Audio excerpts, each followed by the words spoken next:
Fala, galerinha! Estamos começando mais uma aula de filosofia e hoje nós vamos corrigir a nossa atividade complementar. É aquela atividade que pegou muitos de surpresa, acharam que era só atividade do PET e de repente chega a atividade complementar. A atividade complementar desse semestre, desse bimestre, ela foram apenas 5 atividades de marcar para que vocês, antes de marcar, vocês fizessem a pesquisa sobre o conteúdo para poder fazer, logicamente, a atividade. Eu vejo essa atividade como uma introdução à filosofia. Introdução à filosofia, não. Uma introdução ao filosofar.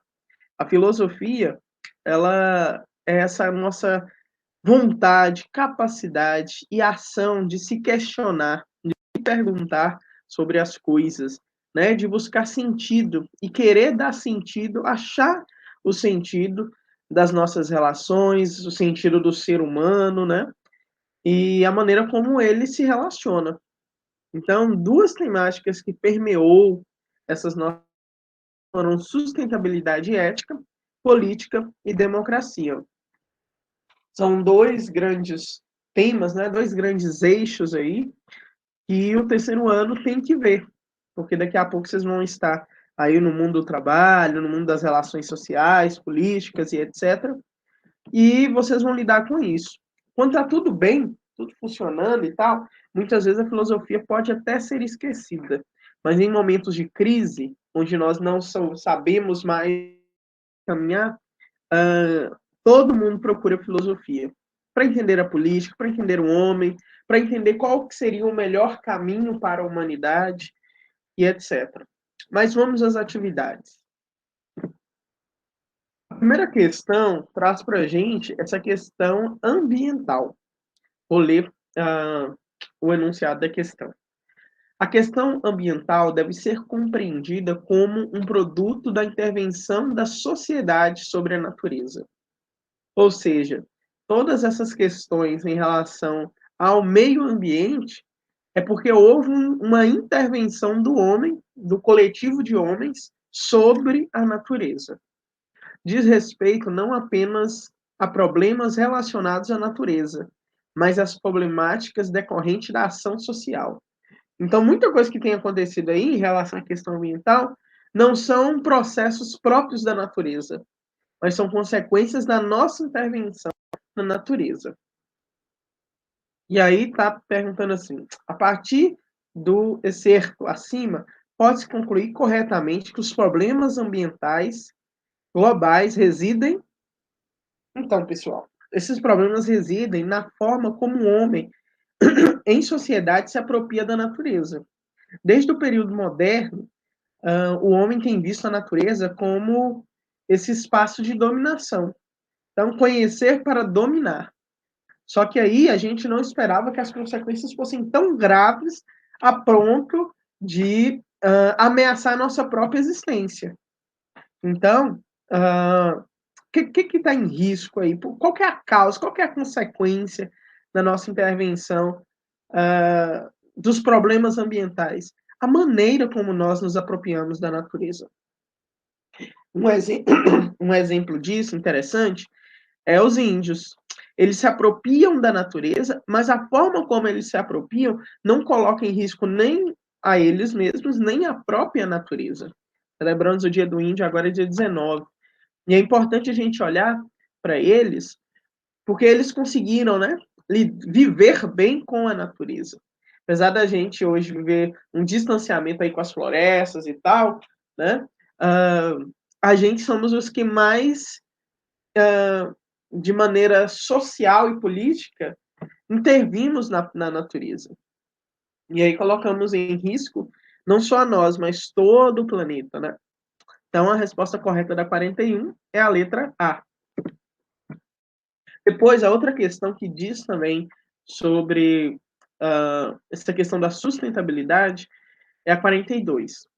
E diz assim: a inevitável devastação ambiental decorrente de processos de desenvolvimento industrial é um quadro que começa a se modificar a partir da defesa pública de um novo conceito, o desenvolvimento sustentável. Então, pessoal, então apareceu um conceito aqui para gente, desenvolvimento sustentável. Os conceitos, eles são criados pelas ciências, mas é a filosofia que vai, é um jeito filosófico, né, de trazer palavras novas a coisas que ainda não têm nome. Então, apesar de nós ouvirmos tanto, né, desenvolvimento sustentável e tal, mas é um conceito novo em relação à humanidade, né? Então, a pergunta é: o uso dessa expressão tem a finalidade de propor a conciliação do desenvolvimento com o meio ambiente. A questão não é parar o desenvolvimento, mas entender que esse desenvolvimento tem que estar em comunhão com a vida humana, com o meio ambiente, com a fauna, com a flora. Então, esse conceito é novo. E ele não propõe o fim do desenvolvimento, o fim das indústrias e tal. Ele está propondo que nós tenhamos um desenvolvimento sustentável. Muitas empresas já têm pensado sobre isso, né? Já têm construído maneiras de repor as mudas utilizadas na fabricação dos seus produtos e tal, né? Ou seja, retirar o que é necessário para nós sobrevivermos, mas sem colocar em risco aquela espécie, sem colocar em risco aquela vegetação, aquele território. Então, o conceito de desenvolvimento sustentável ele é muito importante. E pergunta, quem é que vai pensar sobre isso? O cientista que está retirando, né, o que está fazendo experiências, ou o cara da indústria que vai fazer sobre, que vai recolher essas experiências e tal e fabricar em massa esse produto?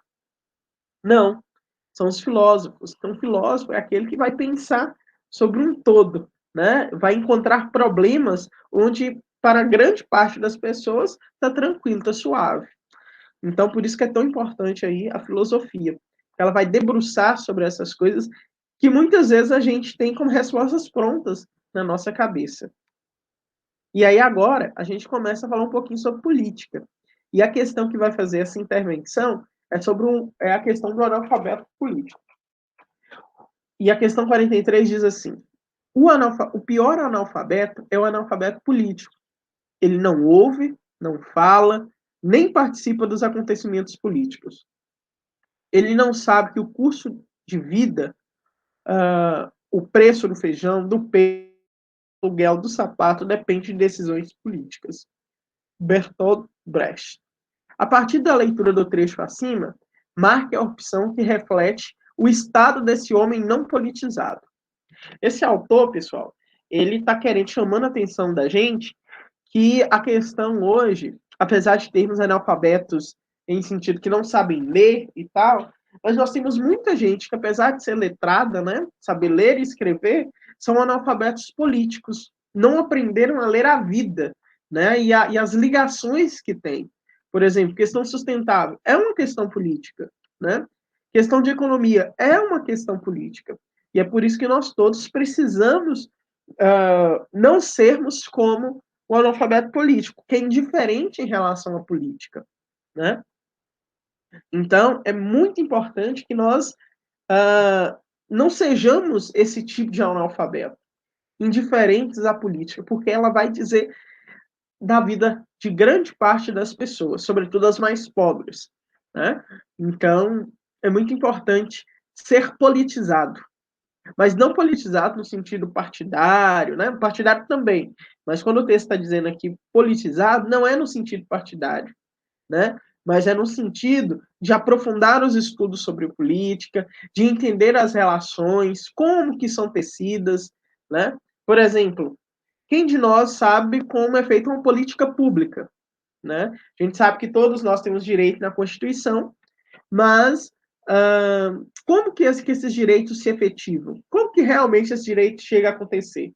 Através de políticas públicas.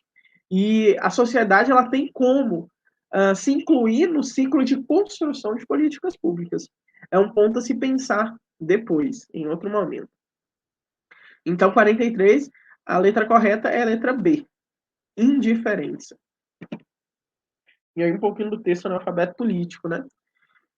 Vou lê-lo aqui na íntegra para vocês. O pior analfabeto é o analfabeto político. ele não ouve, não fala, não participa dos acontecimentos políticos. Ele não sabe que o custo de vida, o preço do feijão, do peixe, da farinha, do aluguel, do sapato, do remédio, dependem das decisões políticas. O analfabeto político é tão burro que se orgulha e estufa o peito dizendo que odeia a política. Não sabe o imbecil que da sua ignorância política nasce a prostituta, o menor abandonado, o pior de todos os bandidos, que é.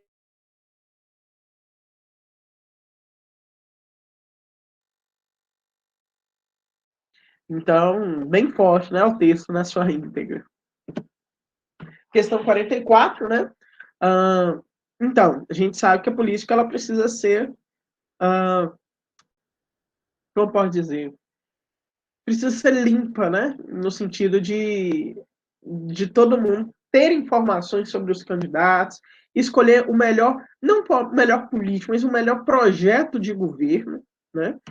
Então, uma das políticas públicas, né,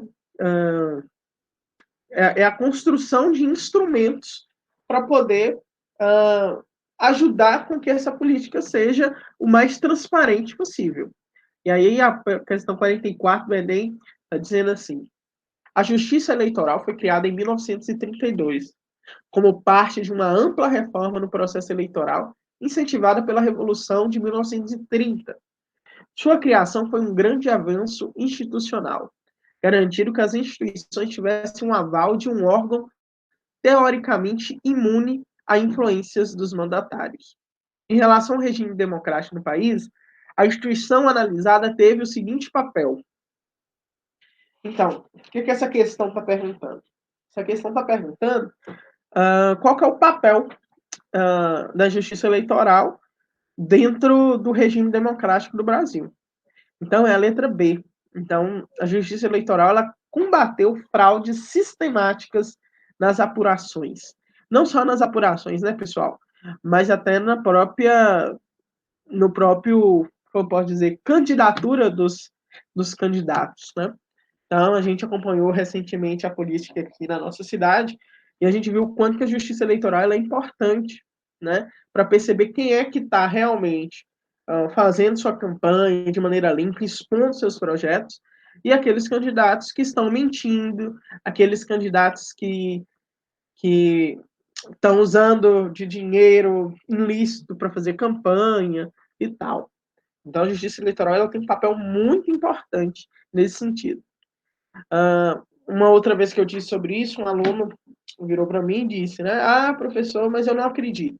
Ok, mas a justiça eleitoral, ela ainda é esse instrumento. Então, não podemos acabar com ela, porque sem ela não haveria apurações de fraude sistemática nas apurações, né? Então, ele é o órgão competente responsável por isso.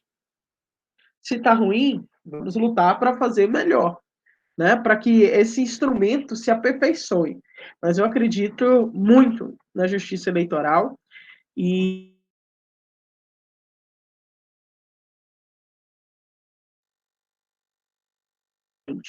tá bom? Última questão é as chamadas fake news, notícias falsas. Preocupam aqueles que se dedicam ao entendimento e ao aperfeiçoamento da democracia. Considerando os estudos sobre democracia e decisão política, é correto afirmar que as fake news. Então, essa questão 45, pessoal, ela está querendo chamar a atenção para a gente sobre as consequências da fake news. Por quê? Numa democracia, o povo é que escolhe os seus candidatos. Só que aí esse povo, ele tem que ter um certo estudo, né, aprofundamento sobre cada candidato. A gente sabe que muitas vezes isso não é possível, né, o que é uma coisa ruim. Mas isso se agrava quando a base de pensamento dos eleitores é uma base falsa, baseada em notícias falsas. E isso, logicamente, vai interferir na decisão política. E aí que entra, né, o trabalho dos filósofos, né, dos estudiosos e tal, que é criar nas pessoas capacidades de questionamento, de dúvida, né, para fazer as pessoas irem atrás das respostas, das informações verdadeiras. E aí, sobre a questão 45, a letra correta é a letra D. Por quê? Porque as fake news comprometem o sistema democrático. Por quê? Porque interferem no processo de tomada de decisão do eleitor, passando o eleitor a decidir num contexto de informação inadequada, já que a qualidade das informações é considerada fundamental para o avanço da democracia. Tem um filósofo chamado Habermas, e ele vai dizer que tudo poderia ser resolvido no diálogo, desde que as pessoas seguissem alguns critérios. O primeiro critério é chegar ao consenso. O segundo critério, eu estou com o texto dele aqui agora, mas o segundo critério, se eu não me engano, é a de que as pessoas teriam que, além de chegar ao consenso, teriam que ser sinceras. E o terceiro critério é a educação. Né? As pessoas precisam ter um nível de educação igual. Ou seja, se eu colocar duas pessoas para conversarem, mesmo que elas forem sinceras e tal, mas elas não forem educadas, não têm o conteúdo e as informações necessárias, o consenso é algo ainda distante. Então, por isso, diante do contexto brasileiro, onde as pessoas já têm pouca, já são meio que analfabetas políticas, né? E isso eu não estou falando dos pobres, não. Eu estou falando de grande parte da sociedade brasileira, sobretudo a elite brasileira, né? Então, é preciso uma educação, né, nesse sentido, para que as pessoas tenham o mesmo patamar para discutir e debater de igual para igual. Então, essas foram as questões aí de filosofia. Elas não somente serem resolvidas, mas despertar em cada um de vocês uma reflexão. Primeiro, sobre a vida no nosso planeta, e depois sobre as questões políticas, a nossa necessidade de estudar, de debater e de construir aí uh, uma reflexão política que fuja desse analfabetismo político, tá bom? Desculpa aí, hoje eu estou um pouco gripado, mas o nariz meio entupido, deu para perceber aí pela voz. Mas é isso, pessoal. Qualquer dúvida, qualquer coisa, podem estar mandando aí para mim, tá bom? É isso. Bye, bye.